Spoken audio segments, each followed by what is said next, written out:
Our peaceful trading partners are not our enemies. They are our allies. We should beware of the demagogues who are ready to declare a trade war against our friends, weakening our economy, our national security, and the entire free world, all while cynically waving the American flag. The expansion of the international economy is not a foreign invasion. It is an American triumph, one we worked hard to achieve, and something central to our vision of a peaceful and prosperous world of freedom. After the Second World War, America led the way to dismantle trade barriers and create a world trading system that set the stage for decades of unparalleled economic growth. Yes, back in 1776, our founding fathers believed that free trade was worth fighting for, and we can celebrate their victory, because today, trade is at the core of the alliance that secure the peace and guarantee our freedom. It is the source of our prosperity and the path to an even brighter future for America. You know who that guy is. It's Friday, April 4th, 2025, and this is the Progress Texas Daily Dispatch, rapid response on the breaking news stories Texas progressives need to know. I'm Chris Mosier. It's interesting to mull what Ronald Reagan and Republicans of his era would think of the shit show we wake up to this Friday. New York Times says markets continue to drop as Trump's trade war, which just weeks ago his own backers were calling just more Trump bluster, becomes now all too real. Investors are reeling. The latest look at the U.S. labor market is due today. That could make matters even worse. And China has announced retaliatory tariffs of 34% on American products, showing zero intention of backing down to Donald Trump. They've also started barring U.S. companies from doing business in China altogether. But let's keep this in Texas. Sophia Sorochinskaya at the Texas Tribune says things were already getting shaky in the Lone Star State prior to this week's tariff trouble, with many local businesses reporting slower revenue growth since late last year, and nearly half of them saying they're now worried that rising costs due to the Trump tariffs could reduce consumer demand and shove Texas over the edge into a recession. This is all from the Dallas Fed Texas Business Outlook Surveys, or TBOS report, which reads in part, quote, "The uncertainty index for both manufacturers and service sector companies jumped in March to levels not seen since late 2022 during the height of the pandemic," unquote. International research firm the Trade Partnership Worldwide has calculated that the tariffs as they stand are likely to cost Texas businesses $47 billion, cut our state GDP growth by 1.5 percentage points, and kill at least 100,000 jobs.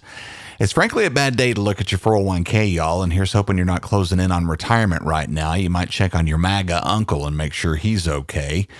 Turns out Texas' wealthiest families, considering the impact of their investments, might be in worse need of that taxpayer-funded rebate on their kids' private school tuition than they had expected.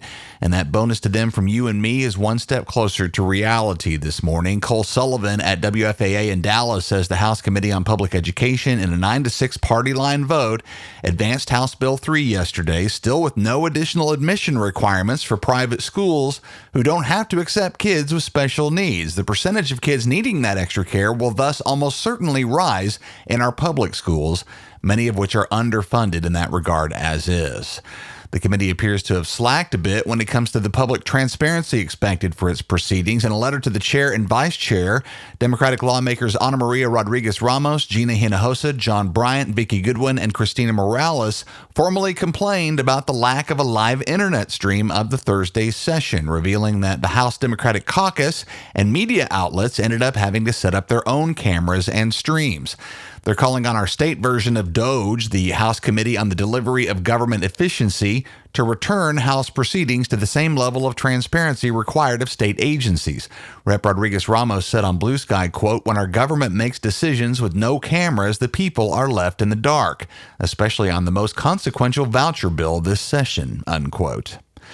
Things have been busy in the Texas Senate as well. What Lieutenant Governor Dan Patrick calls the Steamroller Senate has passed about 200 bills in just the first 2.5 months of the 89th legislative session, compared to the House, which has passed 10. Patrick is now laying the public pressure on House Speaker Dustin Burrows to pick up the pace. Alice Driggers of the Austin American-Statesman says Patrick is also threatening to block must-pass Senate bills, including the constitutionally required budget, if the House puts up a fight against his pet projects, including the banning of THC products and the expansion of the ability of judges to deny bail. Should he follow through with that threat, he'd basically be forcing Governor Abbott to call special sessions. Over to Ken Paxton, who got some happy news yesterday. Kayla Guo at the Texas Tribune says the AP revealed on Thursday that the Joe Biden Justice Department, in the closing days of his term, decided not to prosecute Paxton over the same allegations of corruption that led to his impeachment here in Texas. A primary run against John Cornyn is looking more and more likely for Ken Paxton, still waiting for any inkling from the Democrats who they might put up in that race, though Colin Allred has been running around holding town halls lately.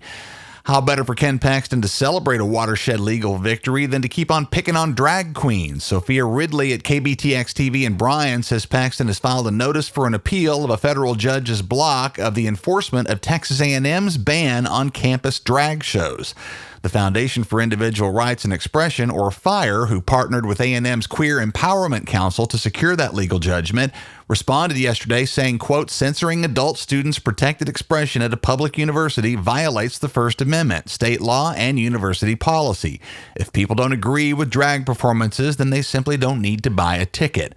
But officials at Texas A&M and any other public university cannot silence students, unquote.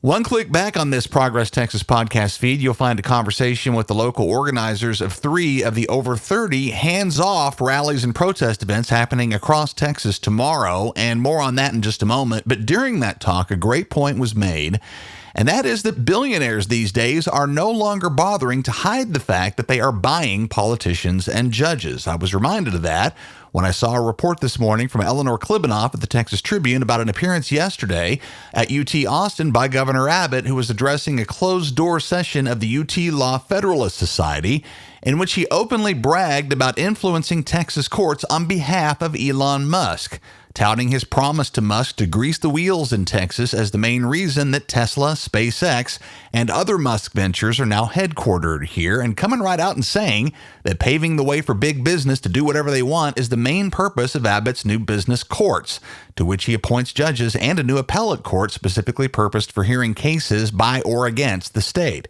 Michael Smith with the American Board of Trial Advocates says, quote, this doesn't give us an independent judiciary. It gives us employees of the executive branch, unquote. The governor has also had time in his schedule lately to ramp up an ugly campaign against a tried and true red meat target, the Muslim community.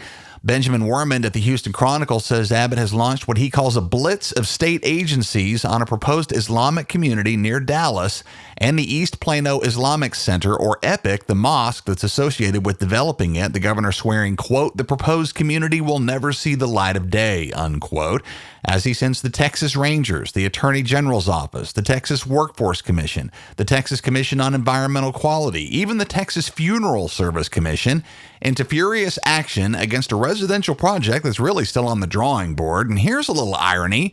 EPIC has hired Dan Cogdell, a high-profile Houston attorney well known for his courtroom work on behalf of Ken Paxton, to defend their project against Ken Paxton and all the rest. Cogdell says, quote, Epic City is a thoughtful community designed for families, just like hundreds of others in Texas.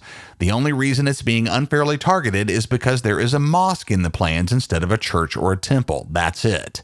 This is fear-mongering and political theater, and we intend to shut it down with the truth, unquote. For a regime that regularly goes to bat for religious freedom and forces the Ten Commandments and Bible studies into our public school classrooms, the ferocity of its opposition to a community harboring folks following Islam, the second largest faith community on the planet, is curious indeed, until you remember that the MAGA faithful are fully generationally trained to hate and fear Muslims. Be sure to review a new piece at ProgressTexas.org on the Barbara Jordan Voting Rights Act. We're proud to be listed alongside the NAACP Legal Defense Fund, the Texas Civil Rights Project, Texas Freedom Network, Texas Rising Action, Common Cause Texas, and more to highlight an opportunity for Texas to restore and expand our voting power and improve the election system for every Texas voter. We encourage your vocal and active support of Representative John Busey's House Bills 2082 and 5258, the latter of which, in Busey's words, quote, quote, honors our history and strengthens our democracy by making elections more accessible, secure, and reflective of every Texan's voice, unquote. Progress Texas Advocacy Associate Tatum Owens adds, quote, anti-democracy legislators have increasingly reduced access to the polls because they are afraid of the united power of Texans. But so much more is at risk if we don't take action now. Texans deserve comprehensive remedies to restore and expand their voting power, unquote. Read up on this important and ongoing push to protect your voice at the polls here in Texas at progresstexas.org. And finally, this Friday, back to Hands Off, the National Day of Action happening tomorrow. Hundreds of events across the country, and again, over 30 here in Texas. A couple of things I learned during yesterday's podcast session is that the connection between these events appears largely based on the coordination of the timing. We talked to 3 representatives and learned that the Dallas event is primarily organized by their local Indivisible chapter. The Austin event is coming from the 50501 group, and the Wichita Falls event is being put together simply by local grassroots Democrats. This is happening tomorrow across Texas, in big towns and in small towns. Wherever you are in Texas, there's one within a short drive, and tomorrow's a great day to get out and meet some like-minded folks and work off some frustration and anxiety. Just so happens, by the way, that today is the anniversary of the death of Dr. Martin Luther King Jr., April 4th, 1968.